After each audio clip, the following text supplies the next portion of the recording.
Hello everybody, welcome back again to my YouTube channel. My name is Kevin Saili. Pada YouTube channel ini teman-teman akan menemukan informasi menarik seputar cryptocurrency. So if you do like cryptocurrency, make sure kalian subscribe channel ini. Teman-teman, welcome back again untuk update Bitcoin.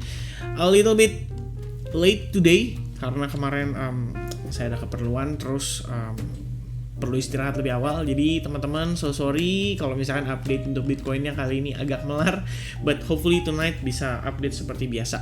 Nah teman-teman, kita sudah memasuki weekend. Jadi sebenarnya kalau misalnya bisa dibilang weekend itu biasanya sih jarang sekali pergerakan yang sangat volatile. Jadi kalau misalkan weekend itu cenderung marketnya sideways atau volumenya tuh cenderung tipis, nggak terlalu banyak aktivitas teman-teman.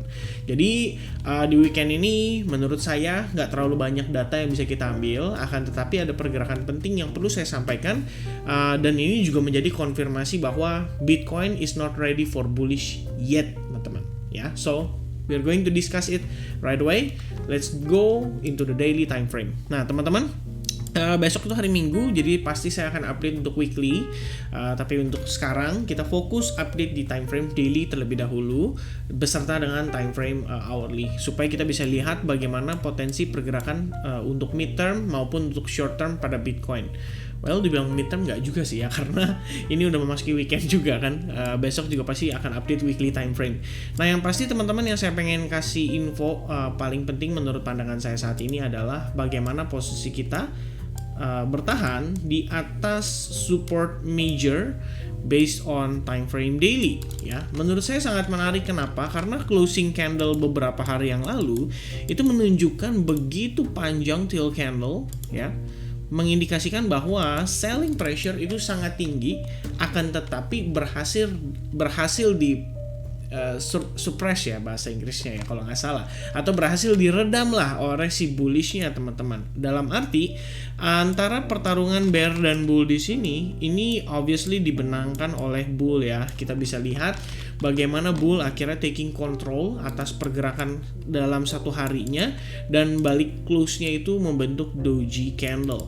Well, doji candle dengan tail candle yang begitu panjang ke bawah bisa menjadi sebuah indikasi bahwa market is ready to bullish reversal ya.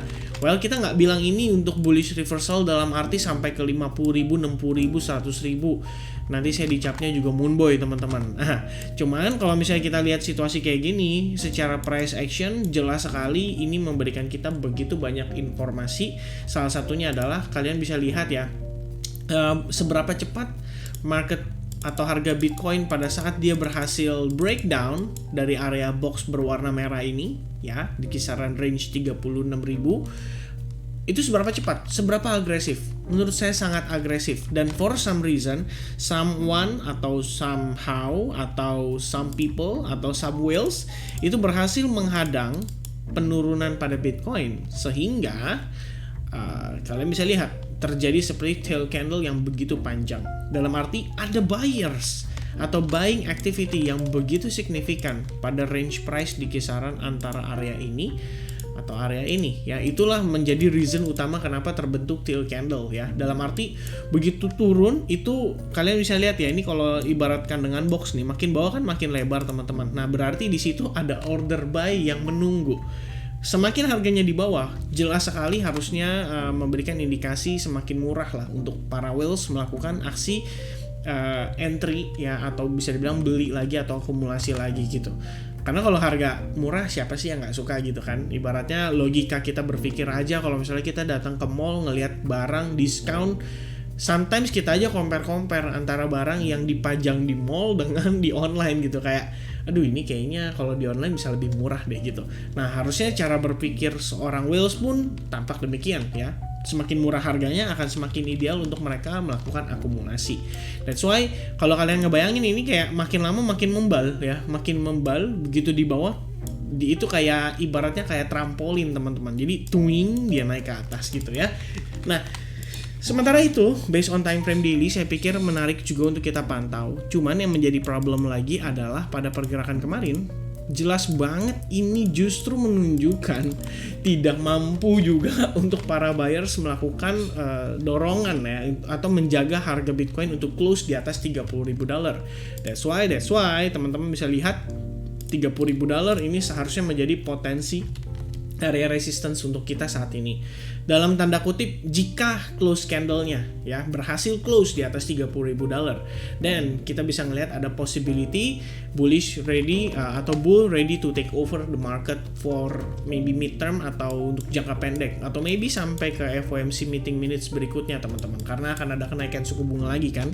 Dan ya, kalau misalkan demikian itu yang terjadi, menurut saya wajar, karena kalau misalnya kita tarik lagi based on time frame yang lebih besar, kalian bisa lihat ini overall pergerakan kita cenderung membentuk yang namanya falling wedge pattern. Dan yang menariknya adalah pada bagian area ini, saya pikir kemarin sudah di break teman-teman ya. Waktu ngeliat harga Bitcoin $26.000, ya teman-teman kan tahu saya ada short position juga pada Bitcoin. Jadi saya pikir kayak wah ini udahlah mantep kalau gini hold terus nih sampai $20.000. Ternyata dia balik recover dan close-nya bisa di atas level yang kita semua nggak nyangka-nyangka mungkin ya.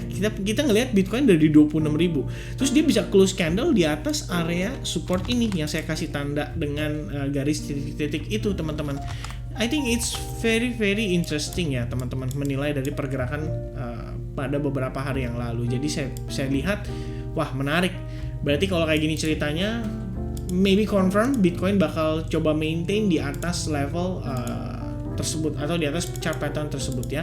Saya lupa ya, kemarin itu saya sempat ada analisisnya teman-teman menggunakan time frame weekly, tapi kayaknya saya lupa deh. Nanti saya coba ya di next video aja lah ya, kita sekalian update untuk weekly-nya teman-teman. Nah, sekarang update-nya mungkin akan lebih mengarah ke daily aja. Kita pengen lihat gimana nanti reaksi Bitcoin pada area ini. Dan jujur aja akan sulit untuk kita mencari informasi karena di weekend balik lagi volume cenderung tipis, institutions libur, perbankan libur, nggak ada aktivitas transaksi di New York yang seperti biasanya di Wall Street agak heboh. Sekarang nggak terlalu aktivitasnya nggak terlalu tinggi. Jadi I think maybe kita bisa ngelihat Bitcoin either itu sideways atau korektif cenderung turun teman-teman. Alright, next kita bakal bahas dari time frame hourly-nya. Saya pengen sedikit sharing dan refresh ke teman-teman. Waktu lalu kita ngelihat dia kan highest-nya di sini teman-teman. Ini lowest-nya. Lalu kita gunakan Fibonacci retracement dan kita mendapati bahwa kisaran range ini atau $32.170 merupakan Fibo 23,6%, which means act as resistance. Dan ini resistance yang cukup kuat karena sempat nahan beberapa kali pergerakan Bitcoin untuk bergerak lebih jauh. Nah, dengan informasi tersebut kita akan ambil si area ini ya, ini saya katakan sebagai area yang berpotensi menjadi protected high atau area high yang dilindungi atau dijaga ya sama sellersnya, which means juga including ada supply di sana yang ready for selling again jikalau market berhasil kembali ke level tersebut. Dan in other kalau kita yang in other istilah yang lain, saya biasanya bilang ini dengan istilah big fund zone sellers, di mana di area tersebut terdapat banyak big fund yang maybe preparing for sell again ya. Jadi setidaknya secara time frame yang besar kita lihat ini kecenderungan adalah major trendnya lebih ke arah bearish. Akan tetapi kemarin kita mendapati posisi kita itu cenderung korektif. Nah biasanya ini banyak banget orang yang ikut dive atau ikut masuk ke market dan mereka berpikir bahwa oke, ini kayaknya udah siap untuk reversal nih. Hasil banyak yang masuk long biasanya pada saat kondisi tersebut dan termasuk retail, sehingga menyebabkan market bisa bergerak seperti ini ya. Itu juga menjadi salah satu reason utamanya ya, selain daripada whales yang maybe mencoba mempertahankan harga di area ini. Jadi ini kayak whales maybe and then retail taking profit mereka gitu ya kira-kira. Nah, kalau kita lihat lagi guys, another penempatan ya, ini kalau misalnya ini adalah yang hasil jadinya. Jadi memang ini analisis kita yang terakhir. Saya menempatkan protective stop loss juga di atas area $32.500 atas short position saya yang masih running.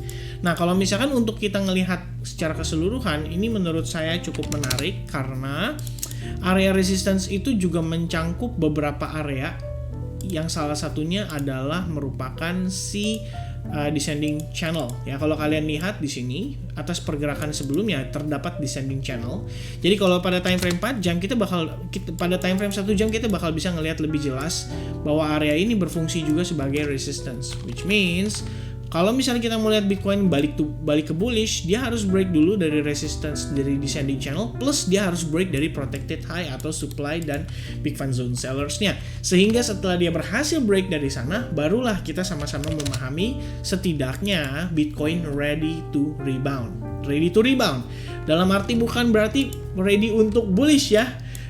Bullish akan terjadi tapi itu pada minor trendnya aja. Secara major jelas sekali kita bisa lihat ini adalah lower high lower low sequence. Jadi kalau misalnya kita break, ini masih ada possibility kita cuman lagi mencari lower high-nya dia before kita menuju ke lower low-nya. Jadi teman-teman jangan terlalu terburu-buru, no need to rush, nggak perlu takut ketinggalan karena in the end secara tren keseluruhan kita juga memang masih downtrend, belum ready untuk bullish kembali. Alright, nah ya itu adalah area yang perlu kita perhatikan. This is gonna be our resistance juga karena ini fake out ya, ini hold fake out hold ya, and then hold fake out break, baru ya kita confirm berubah itu menjadi support. Jadi memang resistance. Jadi supportnya itu berada di $30.686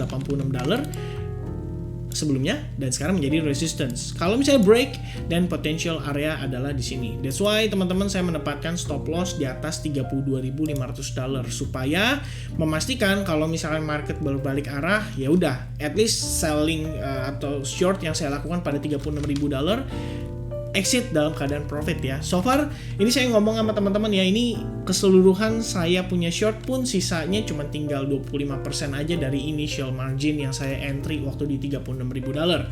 Salah satu reasonnya adalah karena saya ngelihat yang tadi terjadi di time frame daily, ini menjadi reason untuk saya cukup kuat mempertimbangkan untuk kembali melakukan DCA pada Bitcoin, but still not confirmed yet. Kenapa? Karena saya belum melihat bull candle yang close-nya begitu signifikan. I mean, saya nggak mau terlalu banyak spekulasi, apalagi di kondisi market yang masih tertekan pada fundamental di Amerika Serikat. Jadi saya rasa alangkah lebih baiknya kita lebih bersabar, akan tetapi ya bolehlah melakukan cicilan di harga-harga yang cenderung relatif murah.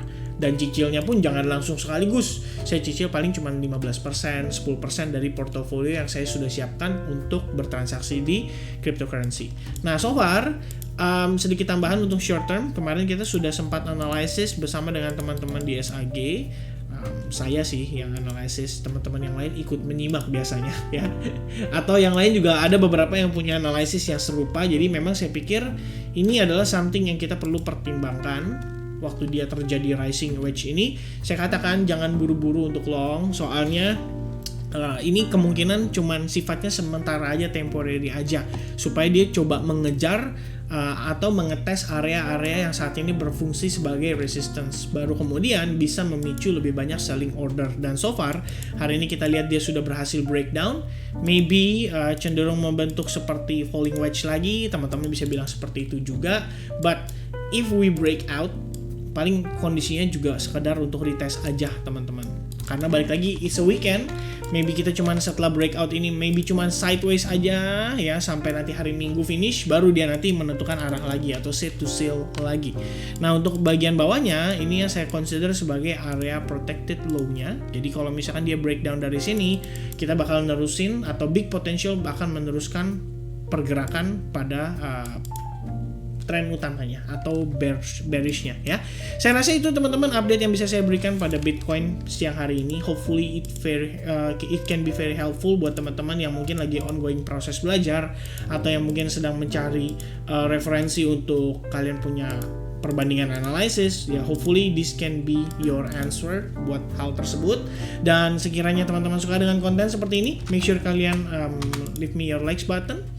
Don't forget to subscribe di channel, dan sampai ketemu lagi di update untuk berikutnya. Happy weekend everybody, God bless everyone, sehat-sehat selalu, dan cheers, bye-bye.